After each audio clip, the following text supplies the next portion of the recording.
Hi hello friends வணக்கம். நம்ம இந்த வீடியோவில் எதை பற்றி பார்க்க போகிறோம் அப்படின்னு பார்த்தீங்கன்னா, தலையோட விடாமுயற்சி ட்ரீசர் ஒன்று வெளியிட்டிருக்காங்க. அது டிடிஎஸ்ன்னு சொல்லிட்டு பிஹைண்ட் த ஸ்க்ரீன். இப்போ பார்த்தீங்கன்னா நம்ம வந்து டீசர்லாம் வெளியிடும் போது என்ன பண்ணுவாங்க அப்படின்னா, ஒரு படத்தில் அங்கங்கே எடுத்து ஒரு சீக்வன்ஸை வந்து ரெடி பண்ணி அதை வந்து ஒரு வீடியோவை கன்வெர்ட் பண்ணி விடுவாங்க.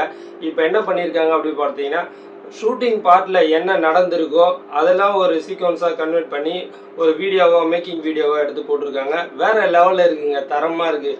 ஃபேன்ஸ் பார்த்தீங்கன்னா எப்படா இந்த மூவி வரும்னு சொல்லிட்டு பார்த்துருக்காங்க. இது வேறு அப்டேட் மேலே அப்டேட் கொடுத்துட்டே இருக்காங்க, டேட்டை தள்ளி போயிட்டு இருக்கு. ஆனால் இருந்தாலும் இது மாதிரி ஒரு சில விஷயங்கள் வரும்போது ஃபேன்ஸ்லாம் வந்து பார்த்தீங்கன்னா இதெல்லாம் வீடியோலாம் பார்த்து அப்படியே கொண்டாடிட்டே இருக்காங்க. இன்னும் அந்த மனுஷனுக்கு வயசாகாத மாதிரி இருக்குங்க. வேற எந்த ட்ரெஸ் போட்டாலும் அவருக்கு வந்து சூட்டே ஆகலைங்க. ஆனால் அந்த கோட் ஷூட் போட்டாருன்னு வச்சிங்களேன், ஹாலிவுட் ஹீரோவே தோக்கடிச்சிருவார் பாருங்க. அந்த அளவுக்கு வேற லெவலில் இருக்காரு பாருங்க.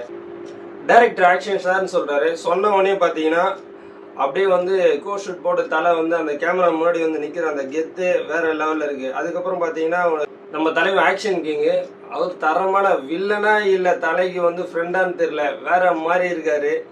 திரிஷா வந்து பார்த்தீங்கன்னா ஒரு வில்லத்தனமான ஒரு ஆக்டிங் கொடுத்துருப்பாங்கன்னு நினைக்கிறேன். மேபி வந்து அவங்களுக்கு அந்த லைட்டிங் க்ளோஸ்அப் வச்சு அவங்க வந்து சிரிக்கிறதுல வந்து ஒரு வில்லத்தனம் தெரியுது. ஒரு வேளை வந்து இவங்களுக்கு ஒரு நெகட்டிவ் கேரக்டர் கொடுத்துருந்தாலும் இருக்கலாம், மேபி வந்து இருக்கலாம். ஒரு சாங் ஒன்று வந்து பாருங்க, ரத்தம் ஒரு சொட்டு மிச்சம் இருந்தாலும் கதை இன்னும் முடியல பாரு, விடாமுயற்சி நம்பிக்கை விடாமுயற்சி.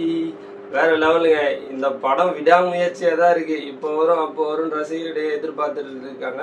ஆனால் வந்து இது கூடிய விரைவில் பிப்ரவரி மாதம் வந்து கண்டிப்பாக ரிலீஸ் ஆகிடும் சொல்லிட்டு இருக்காங்க. நம்மளும் ஆர்வத்தோடு எதிர்பார்க்குவோம். இந்த படத்தை தேட்டரில் சந்திப்போம். நன்றி, வணக்கம். மறக்காம சர்ப்ரைஸ் பண்ணுங்க. தேங்க்யூ.